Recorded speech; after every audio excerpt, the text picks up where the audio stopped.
Sorry about that, if that was too loud. We'll be starting the stream shortly, just gearing up here.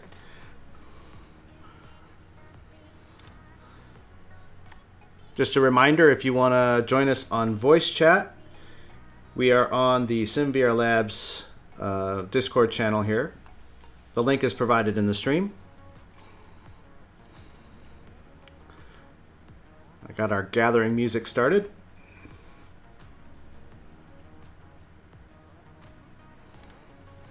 And of course, you can join us in the YouTube chat as well. And we'll be starting momentarily.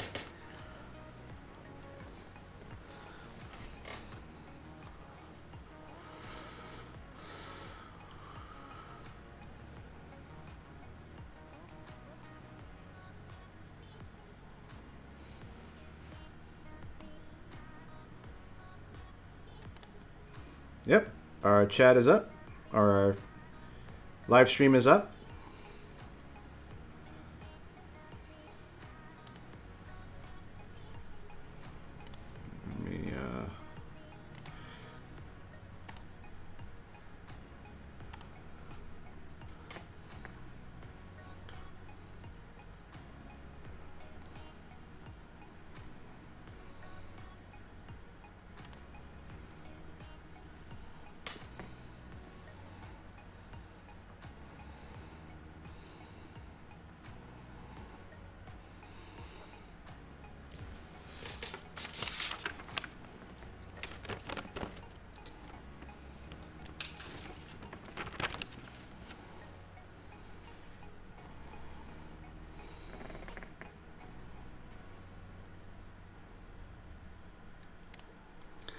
All right, well, welcome to the SimVRlabs VR Conversion Live Workshop. This workshop is intended to help people who are completely new to VR mods, and some people have been asking, if we can do some more tutorials on it. And this is a live stream tutorial, so everything we do here is going to be in the actual release of this aircraft. We were also asked if we can convert the laminar research SR-71, which is a very old aircraft. From what I understand, it's been with X-Plane since about X-Plane, I don't know, probably 5 or 6 or something like this. So it's a very old model, although in recent X-Plane versions it's been given a 3D cockpit. And I'll just remind everybody, if you want to join us on the chat during the live stream, you can join us either via the YouTube chat or you can join us directly in the voice chat. However, if you do join us in the voice chat, I would just ask that you keep your mics muted unless you have a question you'd like to ask. You could just ask me at any time, and I'll do my best to go through and try to answer your questions for you during the live stream. So today we are going to be going through the SR-71, like I said, and we have some general guidelines I want to give you if you're starting out. The first thing I would like to say is if you want to get into making VR mods, make sure you start small. Don't start with something that is going to be, have a million controls in there that you're going to have to convert. Like something like a high performance jet that has overhead panels and side panels and center consoles, and do something small. Start small. The SR-71 here is really quite basic, which is one of the reasons why I said it might be a good idea to use this for the live stream. It has also some basic stuff in there that you typically run into, such as converting knobs, setting knob speed, creating a hotspot, or general drag rotates, or you want to move a joystick or control into the cockpit and make it manipulatable with VR controllers. It has all of that in a very basic level, so it's a really good one to start, and a very good one to practice and do this live stream on. So this is why we selected it. However, if you do want to do your own VR mods and you want to post them to xplane.org, or if you'd like to put them on the SimVRlabs threshold, sorry, that's this site here. If you would like to post them into the downloads, then you should get in touch with the aircraft developer and let them know that you want to work on it. This is just a respect issue, that just respect for the work that they've done, and that all you're trying to do is benefit the community with more VR for VR users and propagate the use of VR in flight simulation.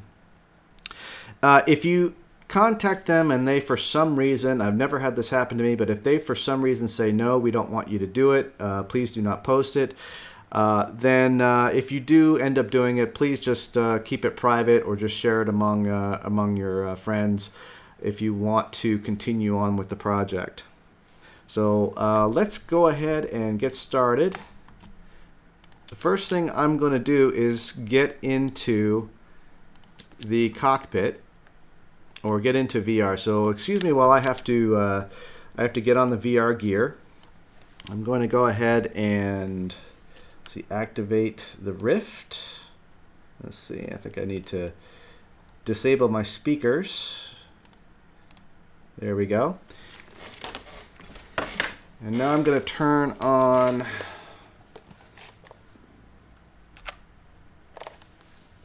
and here we are inside VR. And I tried to replicate the famous image that you have of the SR-71 on the tarmac with the front row screen there and where I'm currently positioned. One thing I want you to know, or one thing I want you to notice, is that you cannot get into the cockpit using your teleport feature. That's something that we want to fix. Now in this plane it doesn't matter all that much because you can just use the get in the pilot seat function here. But just for the purposes of showing you how to do it, I'm going to go ahead and create a teleport. It's going to be one of the first things we do. Let's get in the cockpit seat. I'm going to sit straight here. There we go. Now, one of the first things I do in the cockpit is I go ahead and survey what the manipulators actually are. And to do that, it's pretty easy. You just go into the general settings. You see this click box here called Show Clickable Regions in the cockpit. And you click that as on and resume. And now everything that is currently manipulated or manipulatable with either your mouse or your VR controller is lit up in green. And it gives you a good way to sort of figure out what you need to fix and what you don't need to fix. So I'm noticing some knobs here.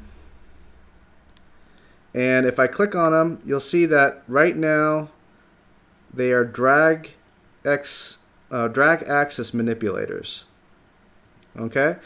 And this is very inconvenient for people in VR. It's great for those in 2D, but very inconvenient for those in VR because you don't actually go like this to rotate that knob.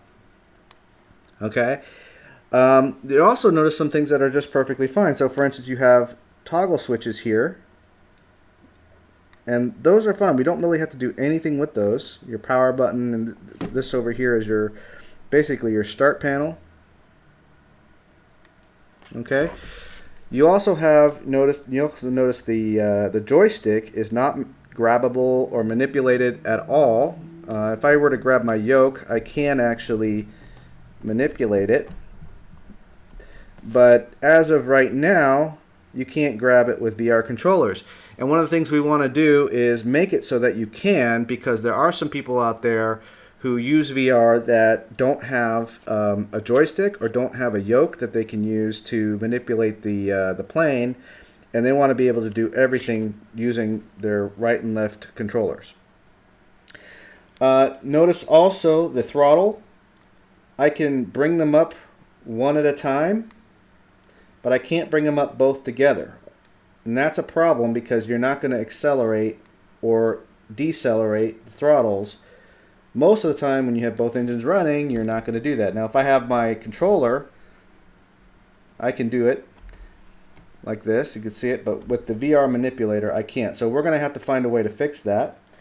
You also have some other... Now these look like they are command knobs already. That's good. And this one is a drag axis. You can kind of tell it's a drag axis because it has that little horizontal line there that I can move the cursor against.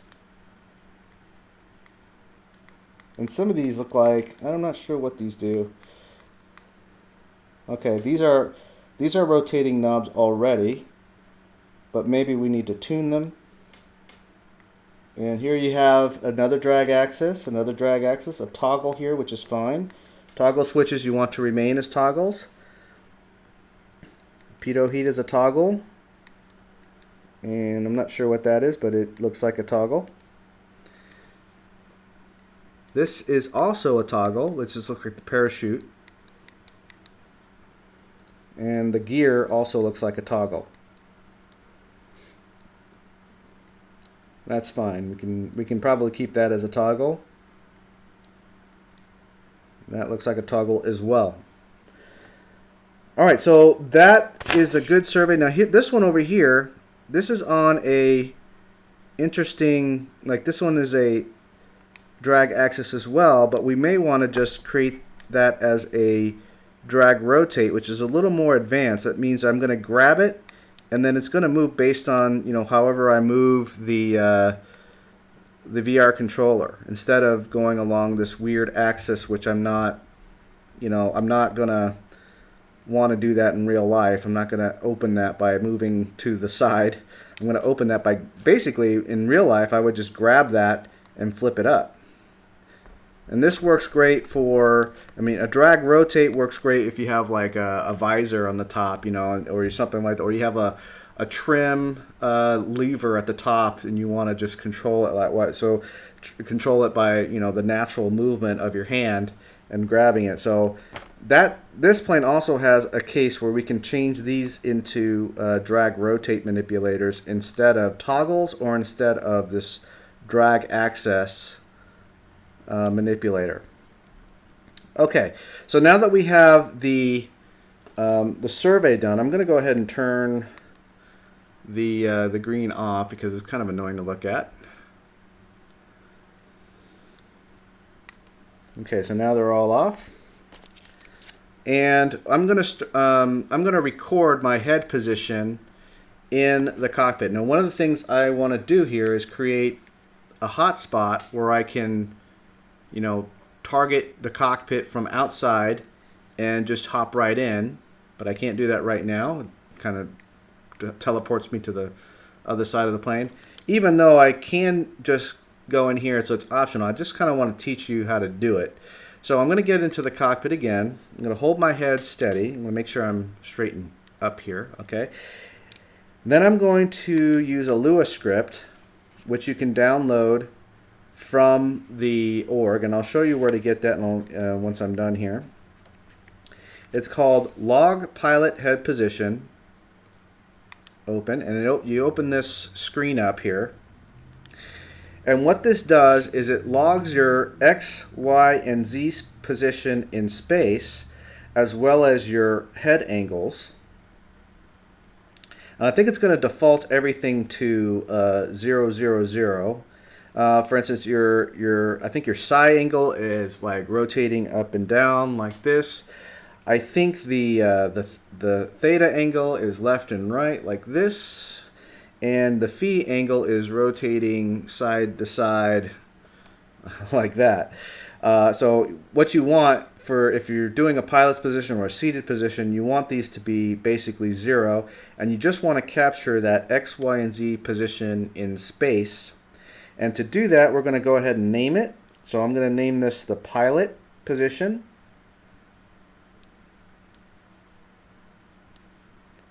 Okay. That will let me know, when I record it, it's going to let me know what position I recorded. And then to do this, we're going to enable the taller bounding box. we are going to enable calculation when we're ready. We're going to let that run for about 10 seconds. 1, 2, 3, 4, 5, 6, 7, 8, 9, 10. And then I'm going to write it to hotspot. And then I'm going to turn this off. Okay, so this is what it should have given me, or at least this was the last data point. And then when I go and find the export, it's going to give me the average of all the data that it's been tracking over the time I had it on. Now, if you have multiple hotspots to use, make sure you don't leave that on, because if you do, it's going to take all of the average information from your positions wherever you're teleporting to, and it's going to give you the wrong hotspot when you want to do the write to hotspot to file. So make sure that you stop the enable calculating average between where you want to position. Now, if I wanted to position somewhere else, let's say I wanted to go back over here and say I wanted to record this hotspot, I could bring that up again. I'm going to have to, let's see, fly. I have to bring it to where I'm actually sitting. There it is. Okay. And once again, I'm going to write enable. I'm going to call it, let's see, let's call it front view. Okay, hide that. And then enable, once I'm going to get to where I can look at it, enable. Hold it for about 10 seconds or so. Write to the file. And then disable. And now I should have both spots in there. So at this time I'm going to get out of VR and we're going to see what we've done. So let me get out VR. Excuse me for a minute, I have to re-enable my Yeti speakers and put my headset on. Okay. Now we are in the SR71 folder. You can see that that file has created a vrconfig hotspot text file. And if I open that, I can open with Notepad++. By the way, that's a free download. Just search it in Google. You need Notepad++. The regular Notepad isn't going to work. Make sure you get that. And you can see the teleport hotspots have been recorded with the angles psi, theta, and phi at 0. That means it's looking straight ahead. Now that's going to be interesting for this one, because if I actually put that in, it's not going to look at the plane unless I turn the head 180 degrees, you know, from where the 0 head, straight ahead face is. So that'd be interesting. I can actually demonstrate that and then remove it later.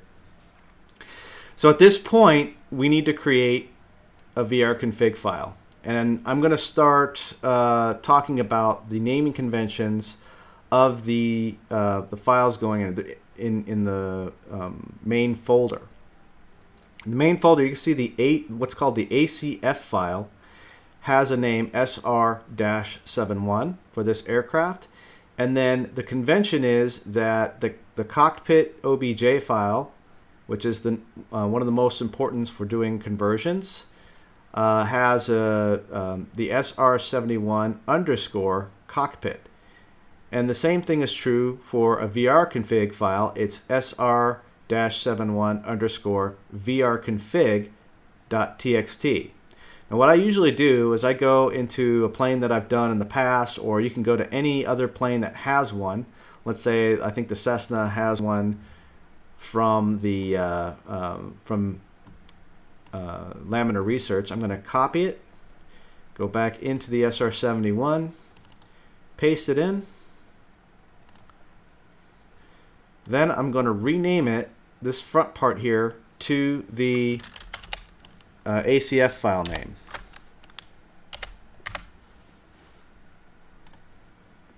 Okay, then I'm going to open that with ++, and I'm going to remove all the information in it except for these top 3 lines. And we're going to basically start from scratch.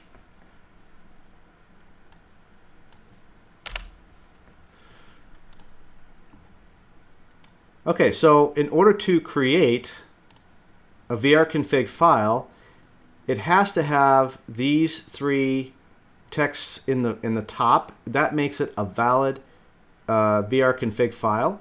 Doesn't have to have anything else in it, but if you have those 3 lines, then Xplane will see it as a valid vrconfig file.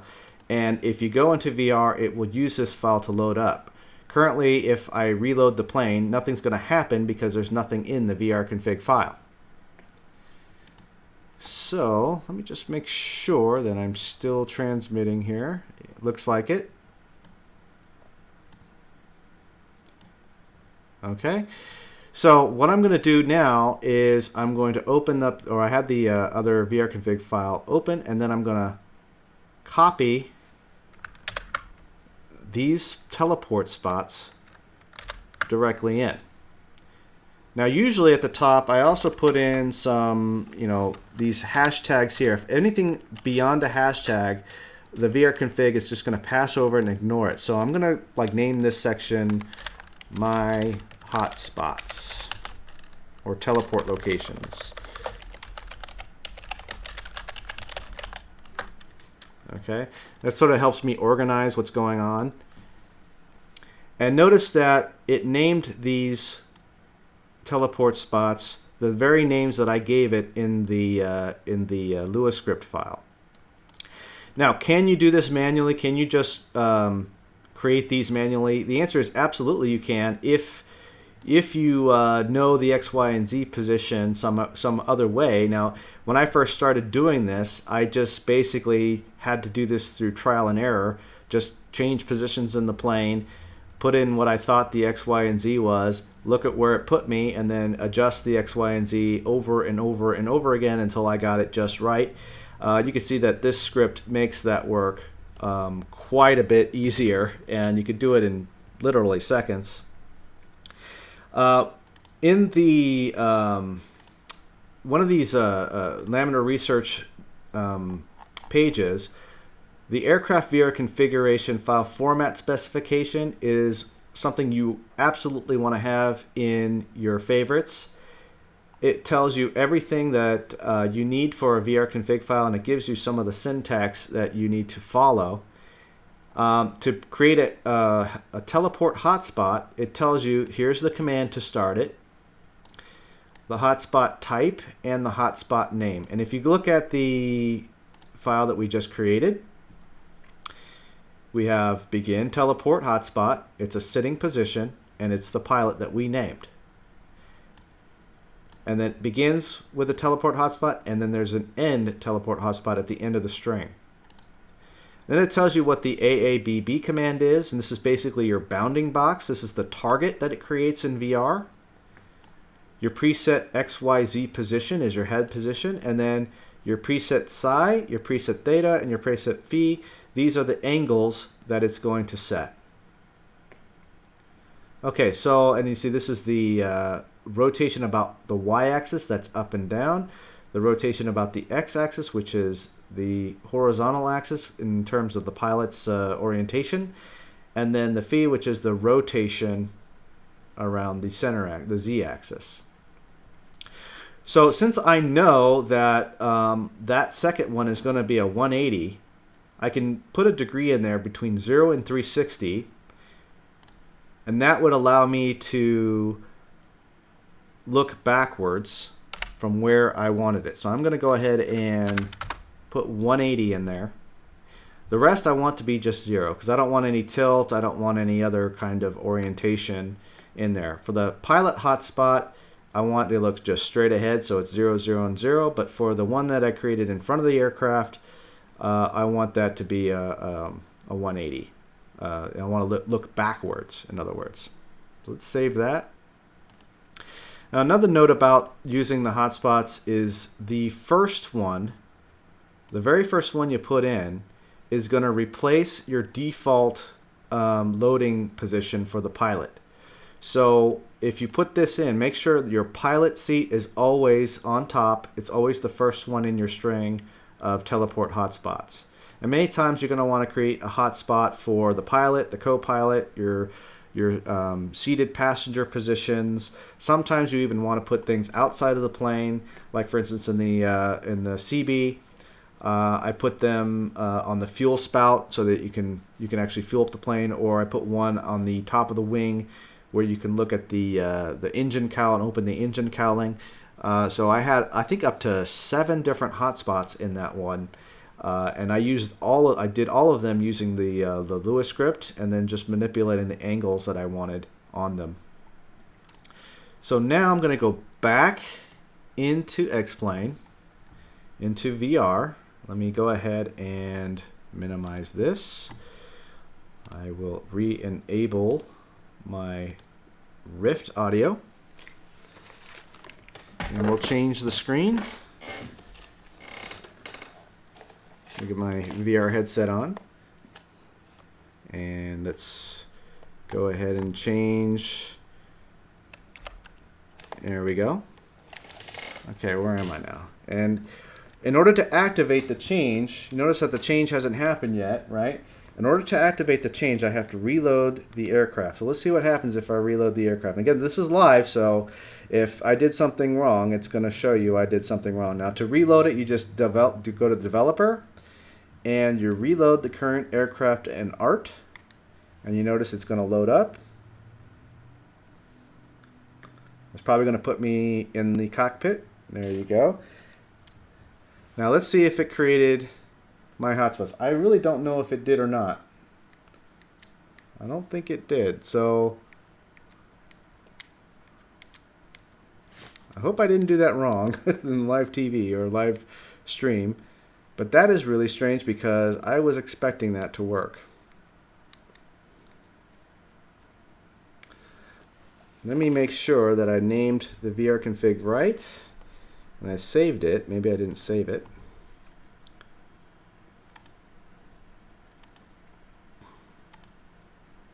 No, I did save it. And it is in there. Let me try one more time.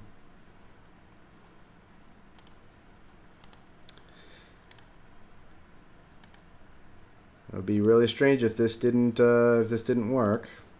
And I'll have to go to some backup plan if these things don't actually work. Let me try again to load that up. It's very strange.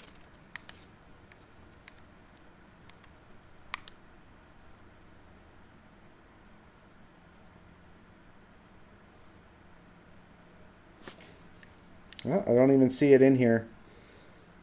I should be seeing the bounding box in here. And there's no bounding box over here. So something is wrong with this plane where I can't do it. That's a disappointment.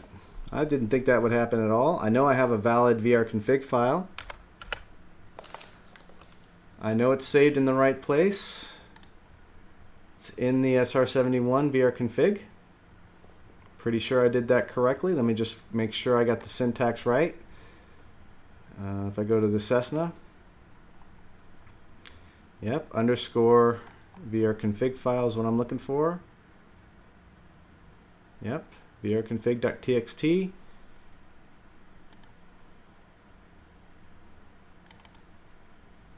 And vrconfig.txt. Let's see if I have the... Oh, I know what I did wrong. Let me rename it. I put an underscore here instead of the dash. Now let's see if I got that right. Yes, I want to reload.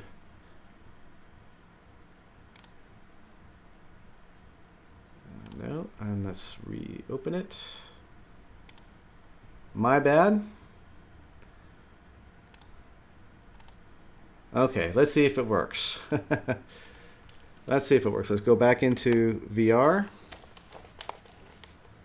and do the reload.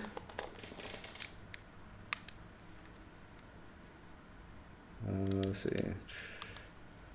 Developer and reload the current aircraft. And let's see if our VR configs actually work this time. Yep, see, there it is. It created the hotspot. So now I should be able to teleport in if I just aim, look straight, and I aim and I'm in there. Okay, let's see if it got our other teleport, which is somewhere over here. Doesn't look like it took our other teleport.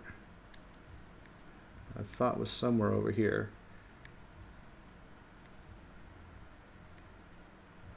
Nope. Can't find the other teleport. Not sure why. Maybe it's too far away from the airplane.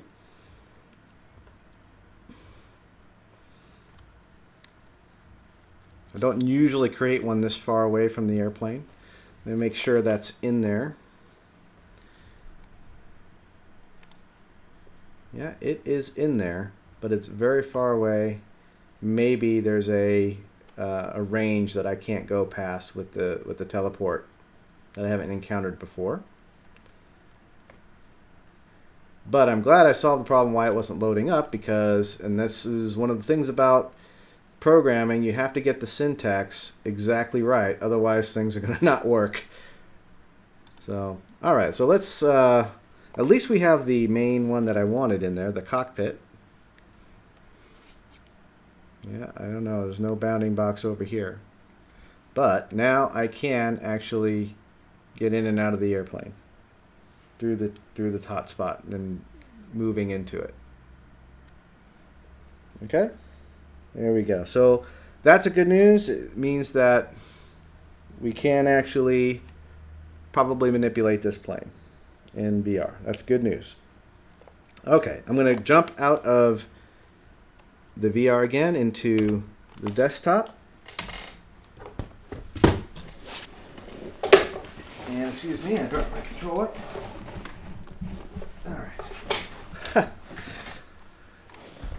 So we started the VR config file, and let's see, we have done the survey, we've looked at the overview, we've created the hotspots and the pilot seat, and now we are going to go ahead and start talking about the manipulators and the download into AC3D.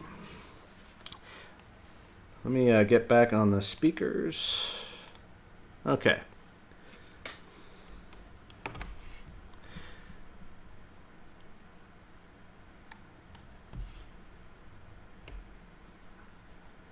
Well, the plane is still running. Let me see if I can pause X-Plane.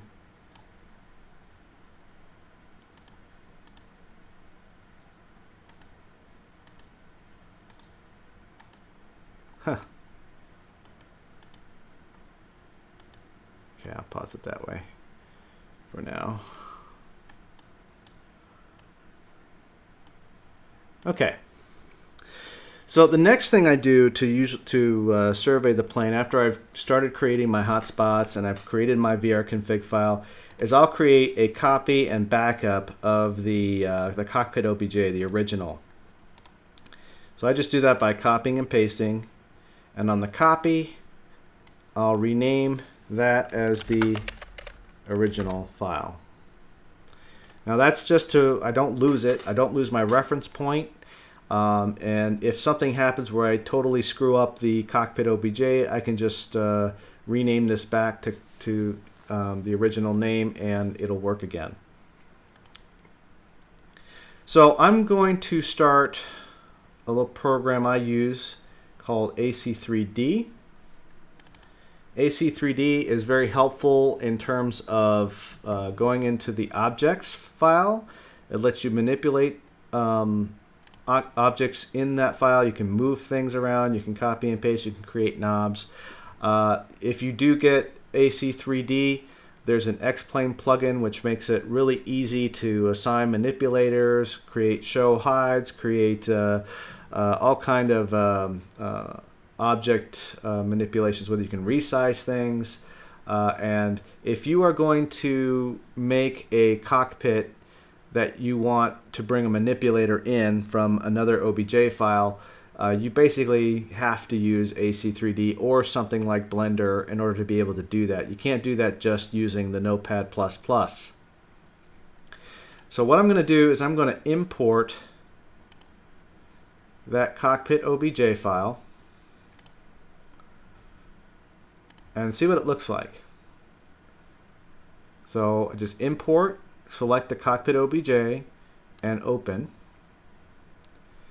And then I go to edit, select nothing, and you can see what's going on here in the cockpit. Now, the Cockpitobj has to have within it all of the manipulators that you can control with either your VR controller or your mouse in 2D. There's no way that you can go to the objects folder and put your manipulators in there, because Xplane is going to take all that information from the Cockpitobj file.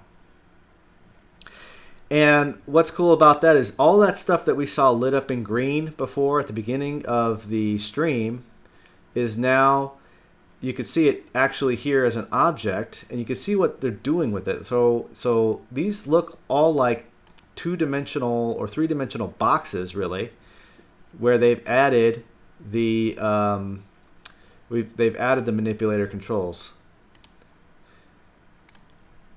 Up here you have select everything, select an individual object, select an individual surface, or select an individual point.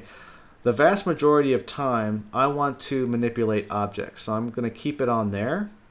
And then if I want to check out what an object actually is, I can scroll over it. I'm pretty sure this is the throttles that we saw, so I'm going to highlight that. If I go to Object Properties,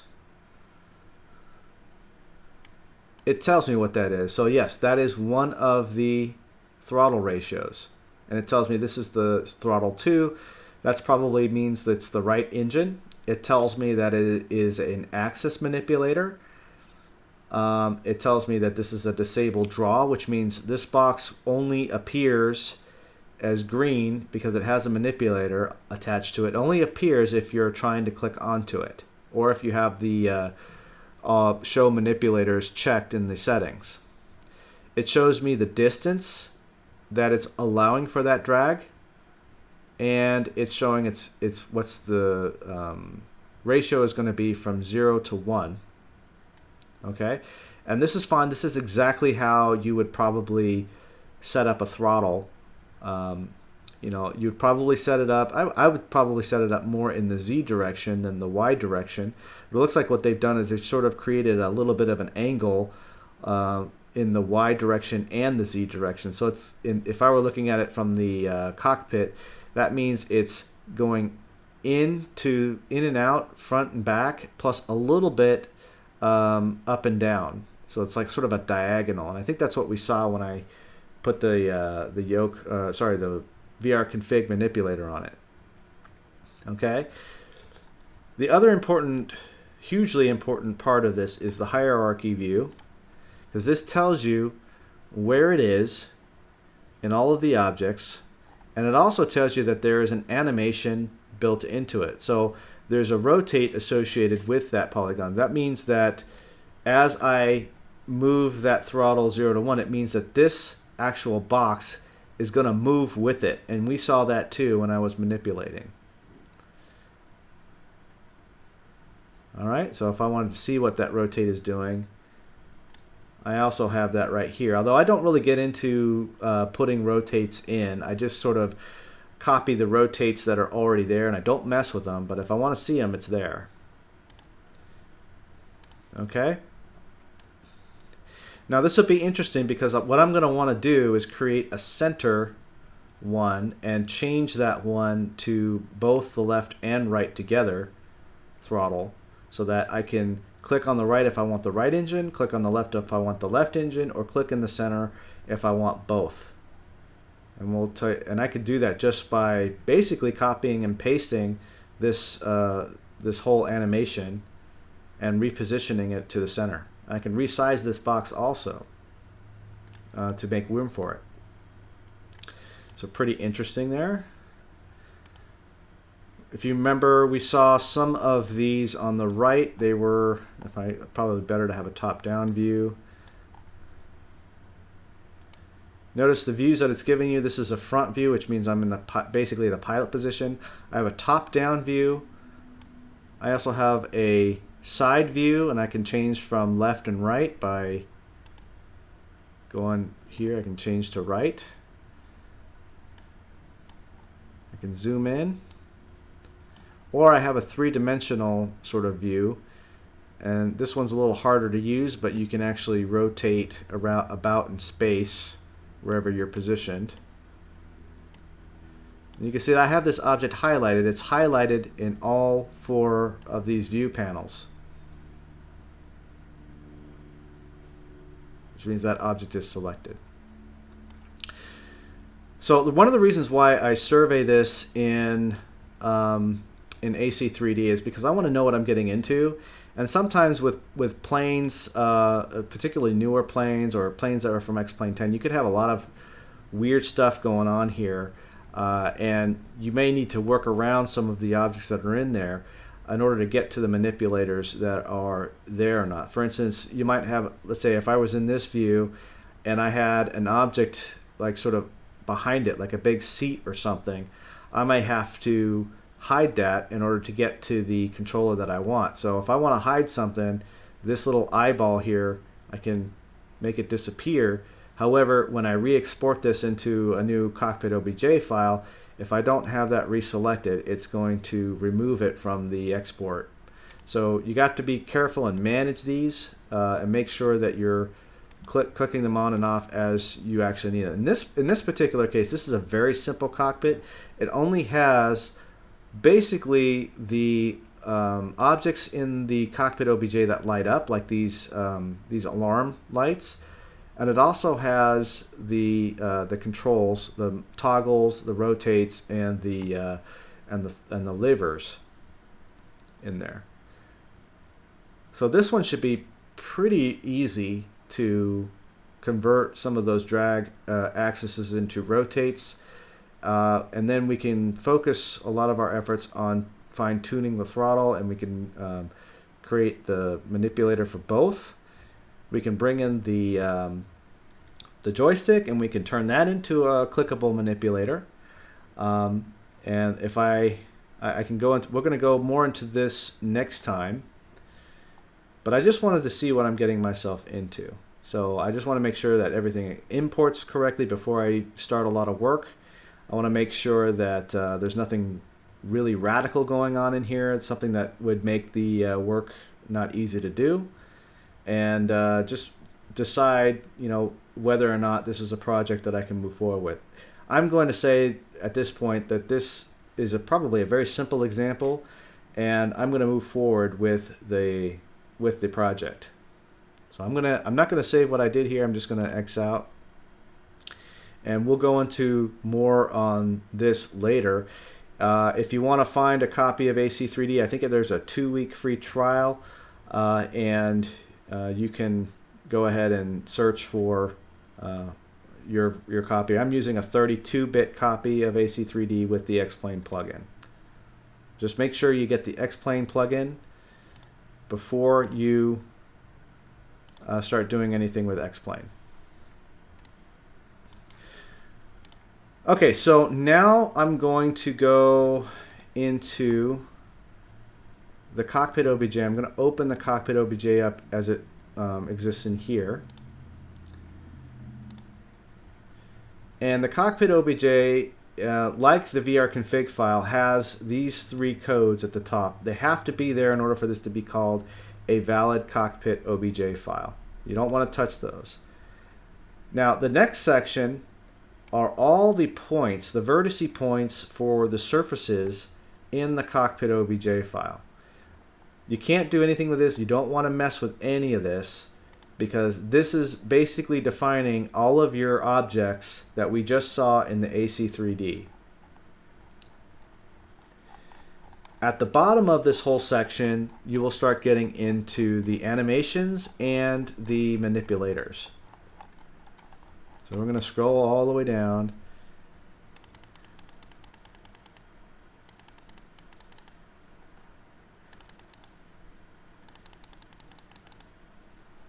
There's some more. And here we go. So here's where all of the toggles come in. You can see this attr manip command. That is telling us this is something we want to control with either the mouse or the VR config or VR controller, sorry. And it's something that we can convert in the VR config file. So what I want to look for is anything that is a drag axis rotate. All right, now the other website you're going to want to make sure you have is the OBJ format file. This tells you a lot of information about the syntax that we're currently looking at in the Cockpit OBJ. It tells you what a lot of things mean. It tells you the format types, what the different types of manipulators are. And it tells you gives you the format. So I'm going to look for that one that we just had, which is the drag axis, attr manip drag axis rotate large. What does that mean? Let's go ahead and go back. You see there's a whole section here on manipulation. Axis drag manipulators is a data ref where you basically drag the manipulator, you know, sort of, and as you drag it, it's going to change the data ref for that manipulator. Okay, now I'm trying to look for the actual format that it uses, because that tells me a little more about what it's doing.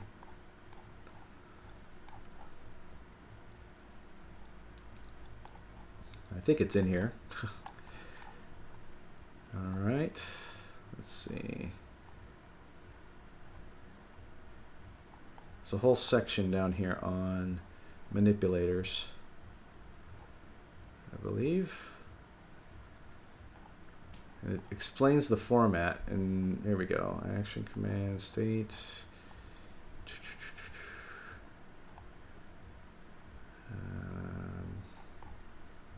Here we go. Animation commands. That's animations. And manipulation commands. There we go. So these are the types of manipulators or cursors that you can have. These are the cursor enumerators. So the rotate large, if you remember in this command, the rotate large is the type of cursor that we want to assign to the manipulator. So what that means is if I'm in 2D and I put my mouse over it, it's going to draw that big rotate icon so long as my mouse is hovering over the manipulate spot, right? And then the manip drag axis, here we go. Here's the string. And explains what the string is. Okay?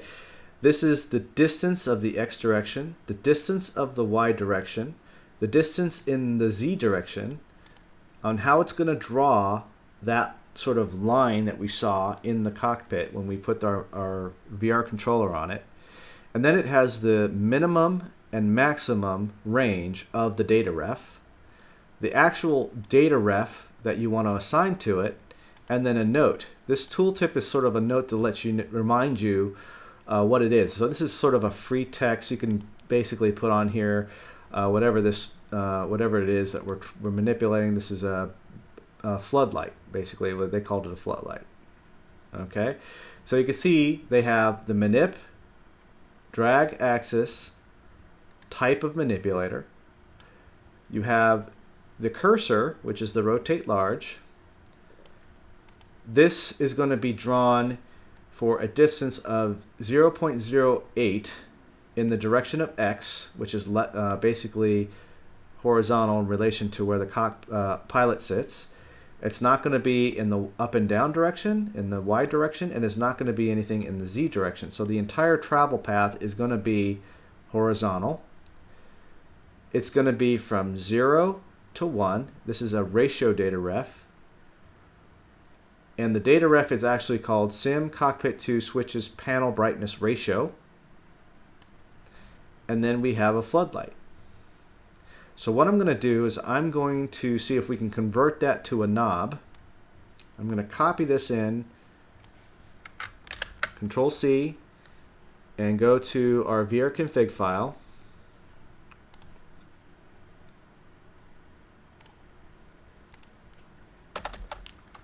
And I'm going to just copy it in there like that with a string, because this is not the syntax for the VR config file. It's just there for me. And I'm going to go ahead and call this drag axis to knob, knob conversions. Okay, so this section now, I'm going to put everything in there that is a manip drag axis in here, because I'm going to convert it into a knob. Now I'm going to go ahead and see if there are any others like that in the Cockpit OBJ.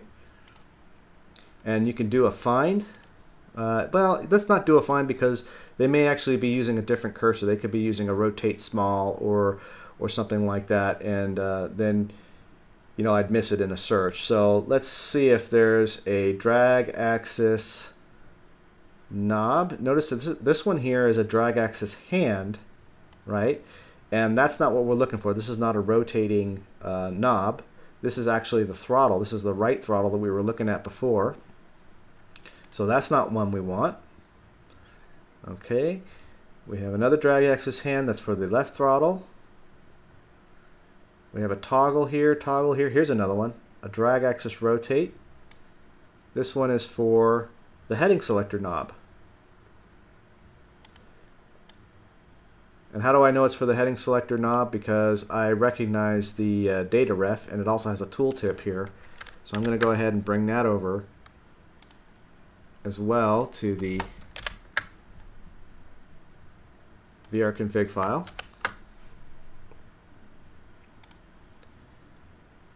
And I have another one here. This is for the OBS, for the course select. Put that in here.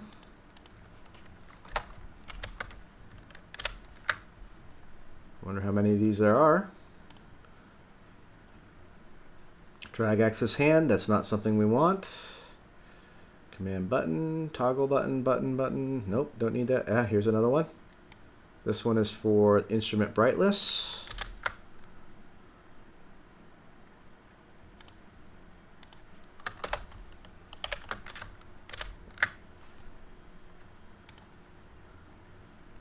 Here's another one. This is for the instrument panel brightness.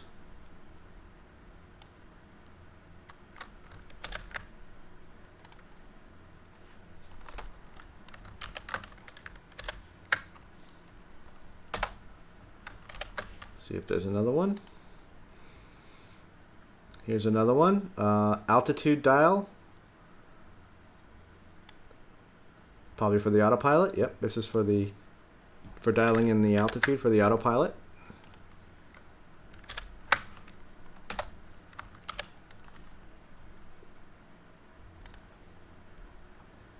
Okay, here's the vertical speed.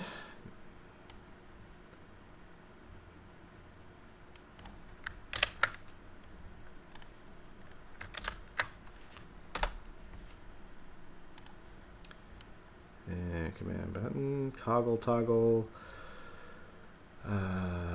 Here's a. We don't need that. Here's another one. This one is for the altimeter setting.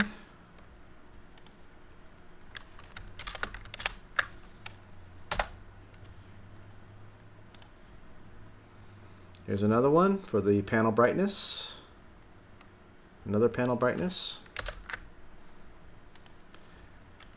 And the advantage I get from copying these over right here is that I have a lot of the XYZ. I have the min-max of the data ref that I can examine. I have the data ref itself, plus I have a tooltip, and all of that I can use when I'm creating the alternative method for VR, or the alternative manipulator for VR.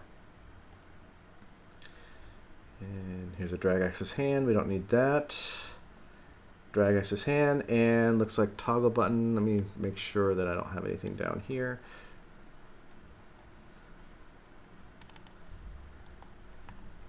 Okay. All right, so I think that's it. So we have a total of, let's see, 1, 2, 3, 4, 5, 6, 7, 8, 9 manip drag axes that we want to convert into knobs. So I'm going to go start by doing that. Now let's go to the back to the website for the VR config file and look for the instruction. So look at this. This is the first instruction for every one of those manipulators. I'm going to go ahead and copy this in just to have a reference. And then notice that there's an end as well, an end manip.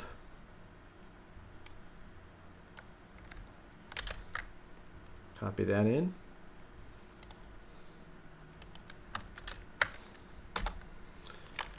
So just like you have up here a begin teleport hotspot and an end teleport hotspot command, you have a begin manip and an end manip.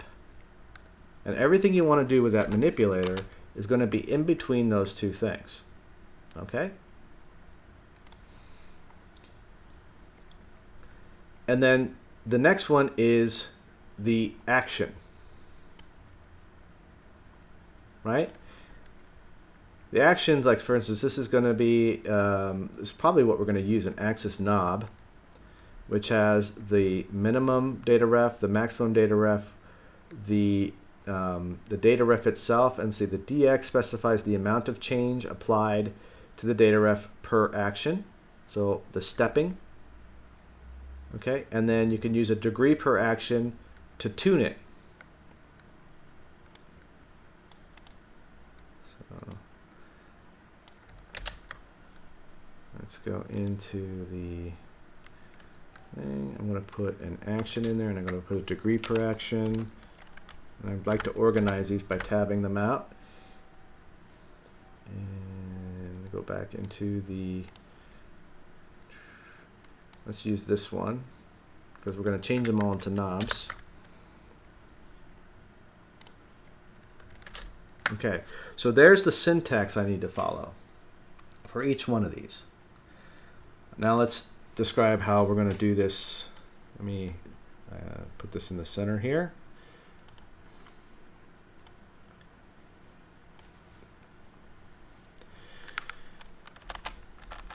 Okay, so we're going to go ahead and, let's see, we're going to do this first one here.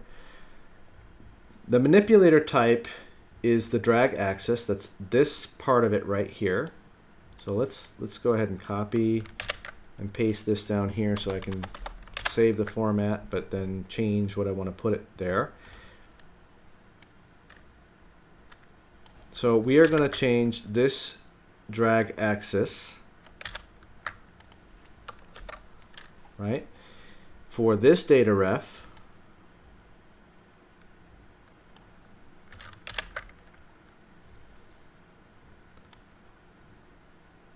We don't have to have both in there. And as an option, I could say, okay, this is the flood lamp or the floodlight for the tooltip. All right. And then my action is going to be change this into a knob. So I need the minimum and the maximum. So the minimum and the maximum are right here, 0 and 1.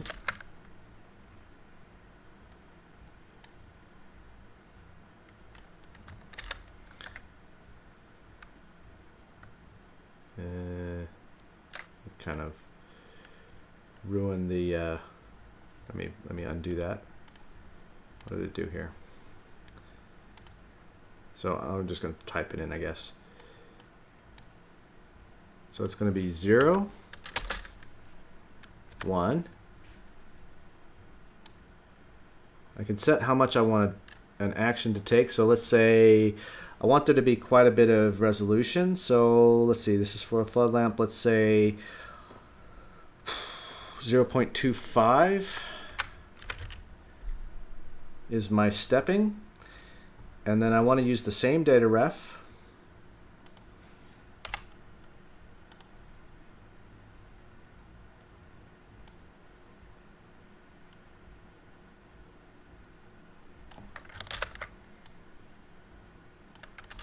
There we go.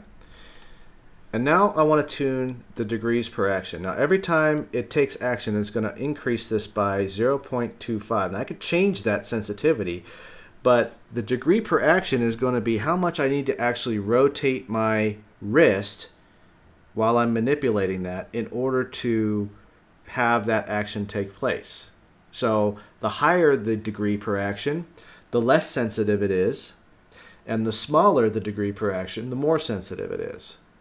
So if I'm doing something like a brightness, I mean, I don't want to have something where I can do much more than maybe, let's say, if I'm holding up my wrist here and I'm holding it straight down and I rotate, I don't really want to rotate that wrist more than 180 degrees, right? So I have, let's see, if I do 0.25, that's 4 times 10, so 40 degradations, and 40 divided by 180, or divided into 180 is what, about 3 or 4 degrees per action. So I'm going to go ahead and start by 4, and I can tune that later. If it's not sensitive enough, I can turn it down to 3 or 2. If it's too sensitive, then I can increase this to 5, 10, or whatever I want in order to make that more along the lines of what I want to do. I'm going to go ahead and string these out while I'm doing this. I'm going to save. And now I've got the first one done, I can delete it here, and I can move to the next one. So I can do this activity for every single one of these drag axes that I just copied in here. So the next one is going to be the heading course. So let's copy the drag axis, the data ref, and the tooltip. Now on this one, notice how it says negative 720 to 720, but this is a heading select, and I've learned this the hard way. You don't want to use that because what it's going to do is it in your course indicator, if you have something that gives you an actual number, you can actually have a negative degree on your course heading, and so if you want to travel, let's say 270, there's a chance it may show up as negative 90 on your display, and you don't want that. So we know that the bounds for a heading selector is 0 to 360. So I'm just going to do that. And I probably want to be able to have the fine tuning of about 1 degree, right? And I'm going to change the data ref here to what we're dealing with, which is the data ref for degree here. And so how many times do I want to be able to get all the way around to 360? I like this to be pretty quick because I don't like to go, one after the, just rotating, because when I'm in the air, it's quite a lot of work to do that. So I want this to be really sensitive. So I'm going to turn this down to 1. And again, if it's too sensitive, I can make it less sensitive by increasing that number. And I can also go below 1. I can go to 0.5 or 0.25 if it's still not sensitive enough. Okay, then I can delete this one.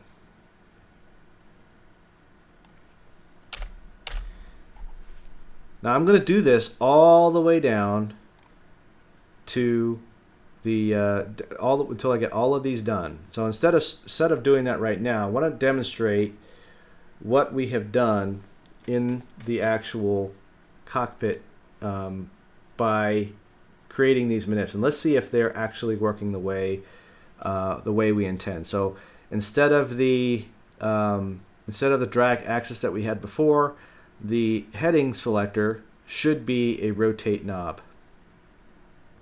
We're going to return it into an axis knob. So let's see if that did what we wanted it to do.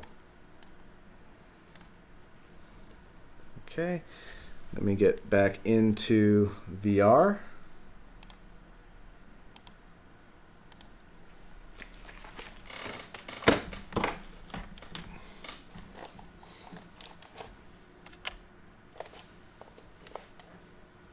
And I had this on pause before. Let's see. Resume. And once again, I am going to reload the aircraft. Let's see, I think I might have paused it. Okay, unpause. Okay. I'm going to reload the aircraft and see if I have any changes or errors. If I have errors, then it means that I did something wrong. Okay, no errors. That's good. Let's see if I now have a rotating axis. Yes. So you see how I'm now rotating, and that's pretty good actually. I think that's tuned pretty good. I mean, I can get around 180 degrees with just two. Okay, there's something weird going on here. Ah, look, it's not wrapping. So I can't. Okay, so I need to add another one in there called wrap manip. Now, see, I also had a engine brightness or a bright that one's in it. Let's see, I'm trying to figure out which one it is. I think it's this one, the floodlights. So notice how it's very, very sensitive though. So I'm going to have to turn that down. So it's step one. Let's see, 1, 2, 3, 4 steps in there. And I'm going to have to change that. So let's go back and put a wrap on this. And I'll explain what that is.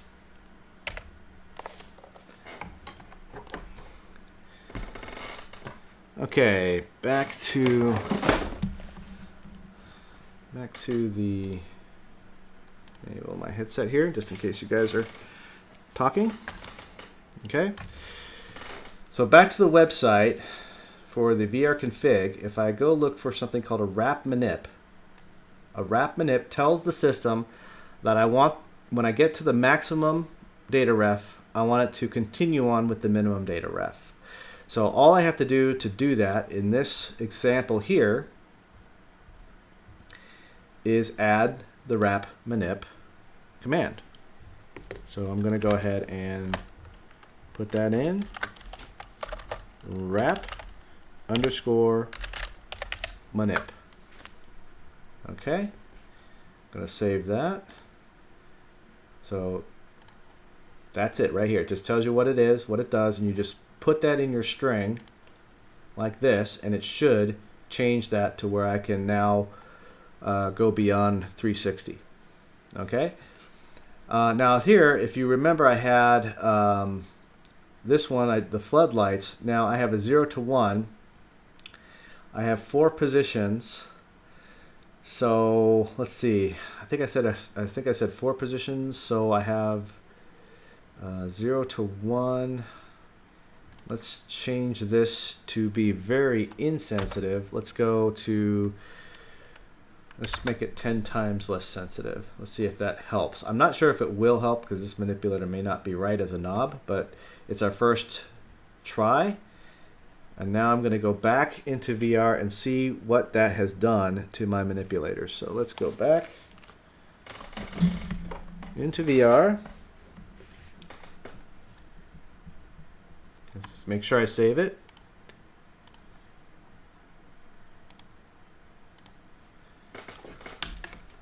Let's get back into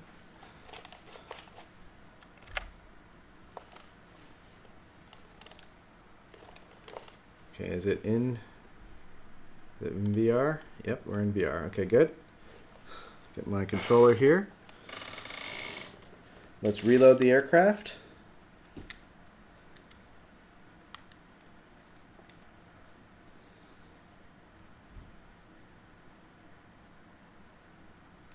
Okay, let's see if that manip worked, or the wrap manip worked. Let's see what it does.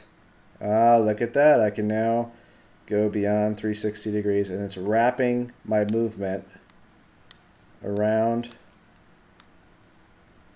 And look at what it's doing here. Oh, that's sorry, that's not related. Okay, now let's see what it did to my floodlight.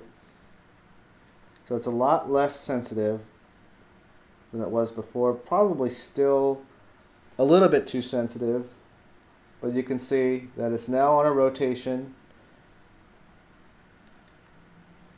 and it's now doing it a little bit easier to command. So a lot of this is trial and error, folks. So you're going to have to play around with things and make sure you troubleshoot if you do something wrong. And if you do just this, and I'm going to get back out of VR here. Let's see. Okay. If you do just this, you will come a long way in being able to convert your plane into VR. If you just do the drag axis changes into axis knobs, you'll be able to do quite a bit in changing your plane into something that can be manipulated in VR. And I think this is where I'm going to wrap up this session. I want to thank you. If you've been following along, I want to thank you for joining. I'm sorry I didn't really pay attention to chat. It looks like there wasn't much chat anyway.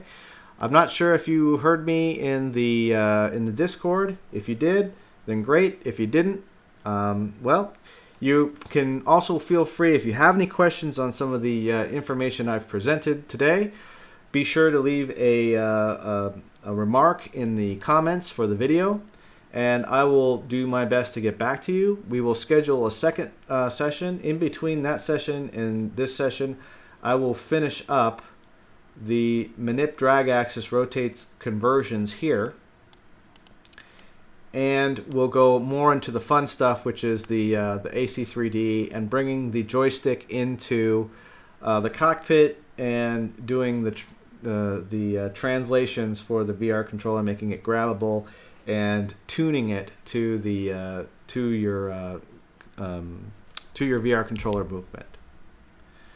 All right, I want to thank everyone for joining, and if again, if you have any questions, you need to contact me, please be sure to let me know, and I'll do everything I can to help you out and to help SimVRlabs out in posting this, and be sure to stay in touch. If you want to take on a project and you want some support, you want some help in how to do that, feel free to join the Discord channel,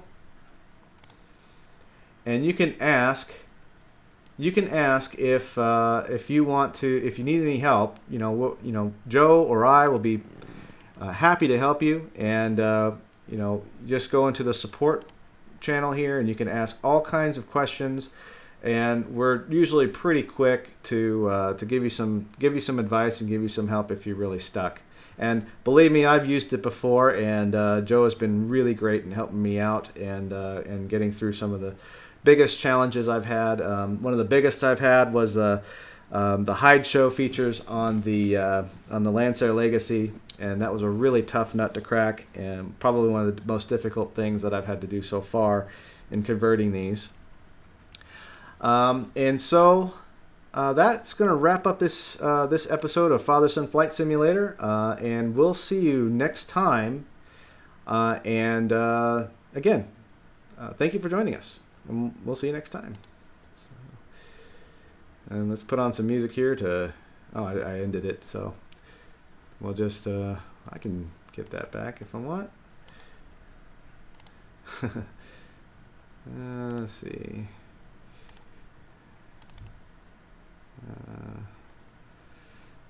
Boy, I have so many of these now. All right, well, I'll see you next time on Father-Son Flight Sim, and you have a great day, and we'll see you.